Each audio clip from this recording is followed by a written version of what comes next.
So to get licensed in Canada, it's a very expensive and a very tedious process, but it's doable. She did it.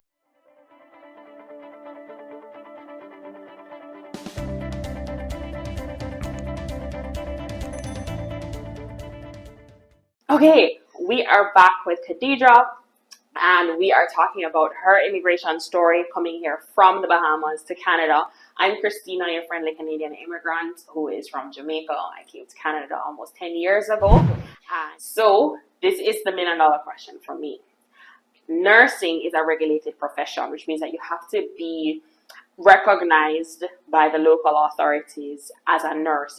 Even though you came with your education from your home country, there's still another step. How do you then transition from having your education and your experience in your country, bringing it to Canada and having them recognize it and hire you as a nurse?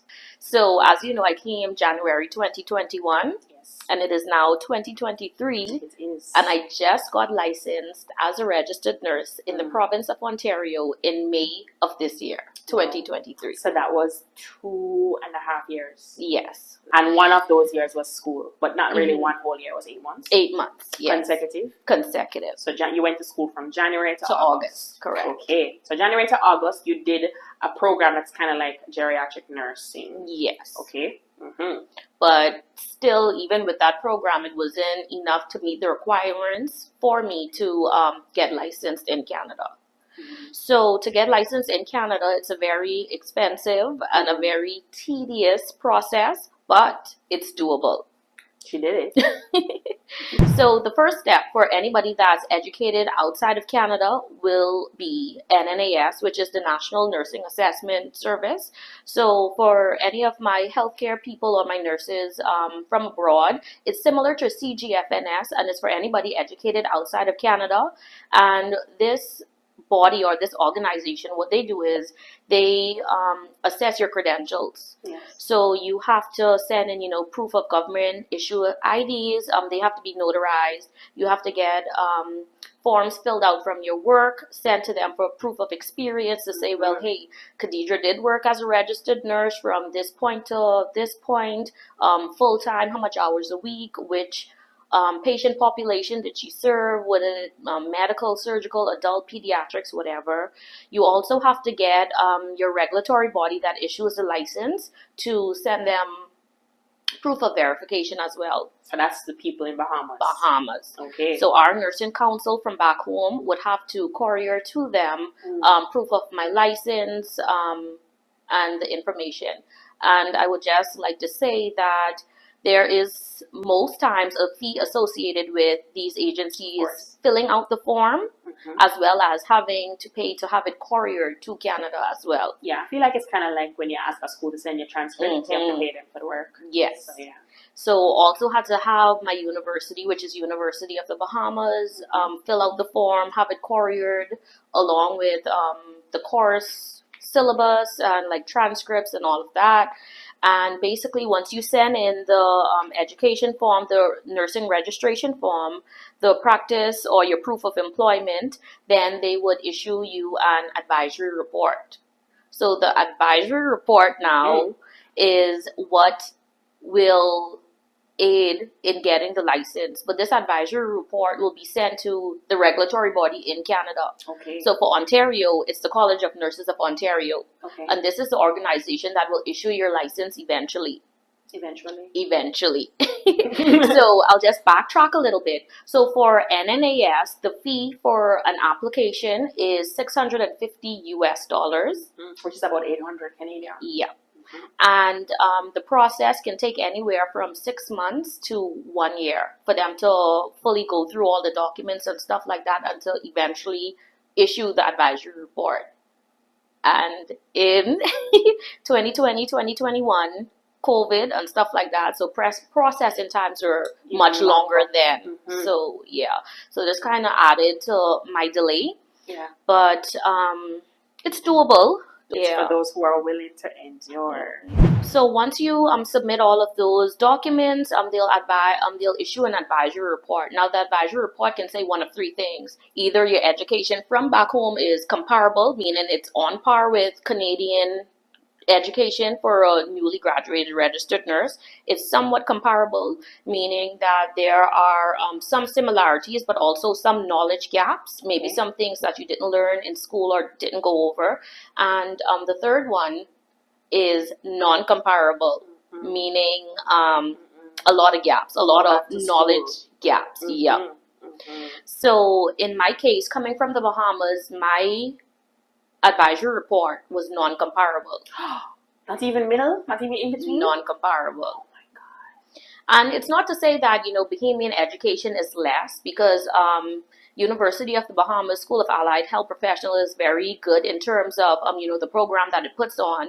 But what you have to realize is when you come to these first world countries, there are a lot of different resources and stuff that is available that are taught in their nursing programs that's not taught in ours back home. Technology, resources, procedures, because putting tubes in ears, I don't think that's a thing in the Caribbean. No, and trust me, it's a lot of differences.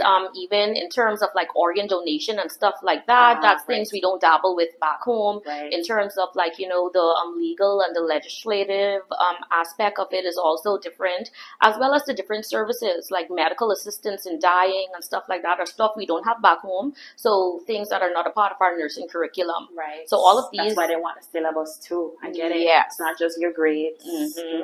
So all of these different things can affect the advisory report. Right. So it was non-comparable, and then what they do is with this advisory report that NNAS will issue, they will send it to the regulatory body, College of Nurses of Ontario in my case. So they will say that, okay, based on our assessment, education is not comparable. These are the next steps. Okay, so they would recommend what you need to do to fill the gaps. Okay. Yes. So in my case, what they wanted me to do was to do a bridging course. Okay. Now, I just spent how much thousands of dollars on the post-grad program. I didn't have the finances at that time or the will to go back to school. When you did that program at Fanshawe, you thought that it would have allowed you to then transition into being a nurse? Well, I thought it would help a little bit. I know that it wouldn't necessarily help me into becoming a nurse, but I know it would give me the PR that I needed eventually. That was the goal. So yeah, the goal was the PR because as I talk about it a little more too, even like with all of this nursing stuff, you still have to have some authorization to practice in Canada, meaning some legal status in terms of a work permit, PR or something to even be issued a license. Right. The main goal for me was definitely the PR first, and I was working simultaneously on getting everything accredited and going with the nursing as well. Process that you went through to get I guess I forget what the term is called. Advisory report. Advisory report is kind of like an ECA but more in depth. Yes. So World Education Services cannot do this. No.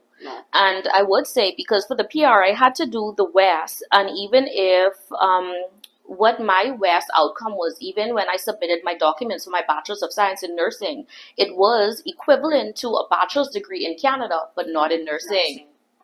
So I remember now you were saying that, okay, you got this advisory report. This is after you finished school and everything. And what did you expect? Did you expect it to come like an in-between? I thought it would have been an in-between, Christina, no lie. So I can't lie. I was definitely discouraged, and especially when they say now like, okay, going back to school and stuff like that, like I was really discouraged because in this point in time I'm saying like, okay, I done been here for like what, a year, like when exactly am I gonna get back into my profession, you know? So it was definitely discouraging, and I tried to research and stuff like that, but then the thing is, it's not even much information in terms of like navigating the process that was available in terms of coming from the Caribbean to Canada, and in terms of like, dealing with this, apart from like going back to school, like what were my options? Or do you know of if you had done a different program that it would have been more helpful towards this? And do you think that having consulted with an educational consultant or an immigration consultant would have probably helped you in that regard, do you think? I think maybe, but even if it was an immigration consultant, they would have to be savvy in, like, the healthcare and, like, with the regulations and the regulatory. And the school wasn't able to help you?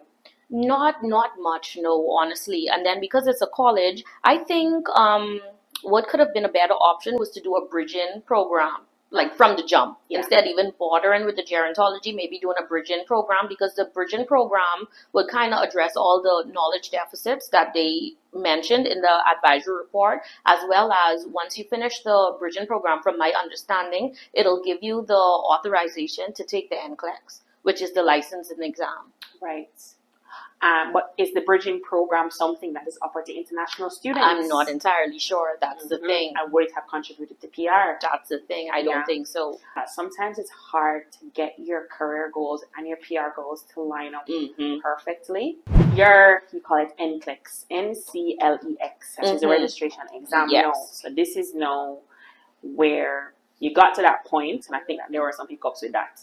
So before even getting to the NCLEX, after finishing with NNAS, they'll send you to College of Nurses of Ontario. Now, College of Nurses of Ontario is the ones who really issue the license. Okay. So now with this one, this is another application fee, guys. More documents, kind of similar to NNAS, that you have to send in. So for College of Nurses of Ontario, you have to send in notarized identity documents. So you have to send in nursing education again from the university. Have all these stuff couriered directly by the school to them. You have to send nursing registration. So from, like, your nursing council or whichever body issues your nursing license has to courier those stuff, send that directly to them again. This one, they want the language proficiency for College of Nurses of Ontario.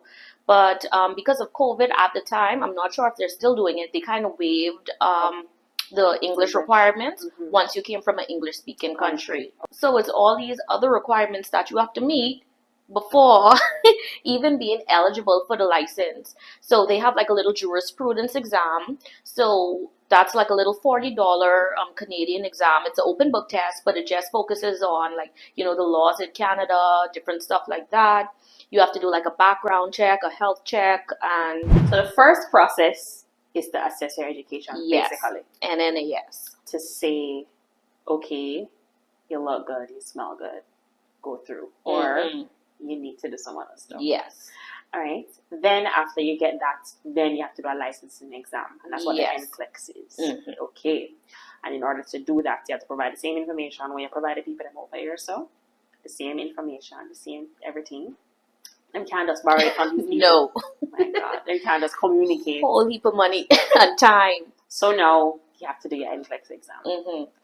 So the NCLEX exam, this is where I found a little loophole. Because remember now, College of Nurses of Ontario telling me that basically, okay, you need to do a bridging program just to identify these competency gaps, and after that, then you'll be eligible to do the NCLEX. But what I found out after doing research was that NCLEX US and NCLEX Canada is the same thing. So this is when I did some research and found out that persons were registering with the New York State Board to do the NCLEX, because with the New York State Board, the requirements aren't as strict. So you don't need, like, a social security number. You don't need a lot of stuff to do it. You still have to get the required information and documentation sent to them, and then they'll give you the authorization to test to do the NCLEX. Now, once they give you this authorization to do the NCLEX, you can do the exam. And once you are successful, you will be registered in the state of New York, but you can have your license transferred to Canada because it's the same exam. How did you find that out? I don't even know. Extensive research. So you had to go and do your exam in New York.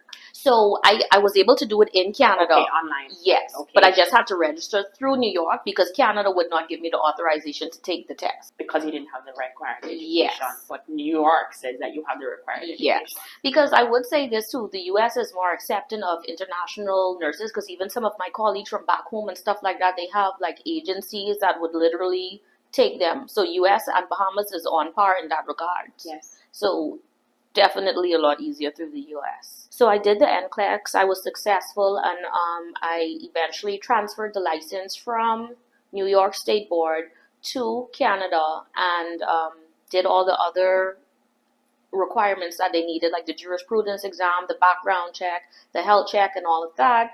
And then in May 2023 was finally issued my Canadian nursing license.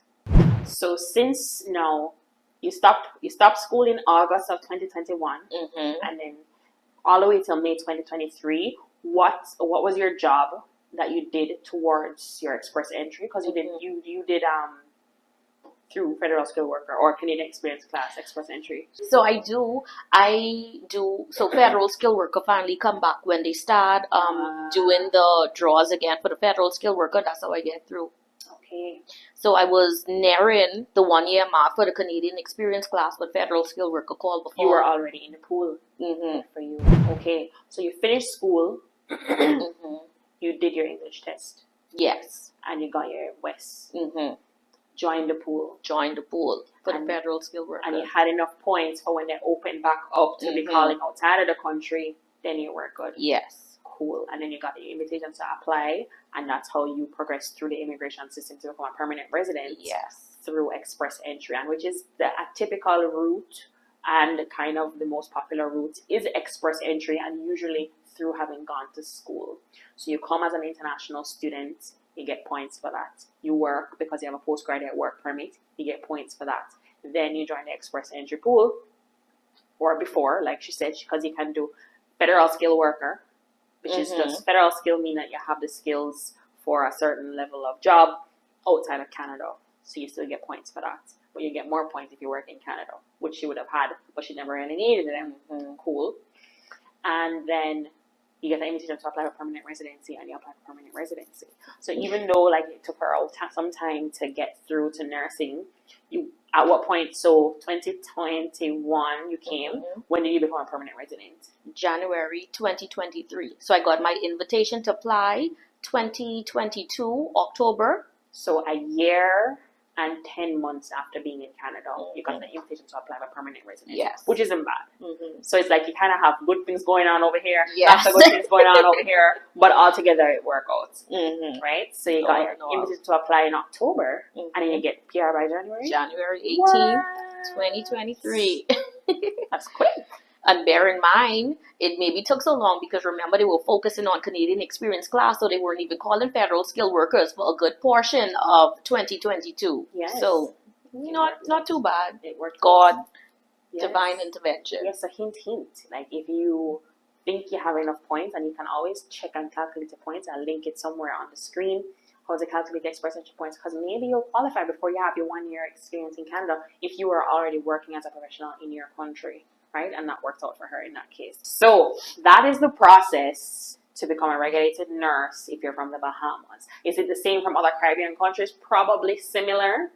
And it was, of course, going to be her unique experience because she came to Canada, studied a particular program, went to a particular school, and that kind of worked out for her. But I think the process to assess your credentials outside of your country is the same. And then having to take the exam to be regulated and licensed to work in Canada. Right. So we are going to take a quick break here. We'll be back after these messages. I'm just kidding. We're going to go into the next video.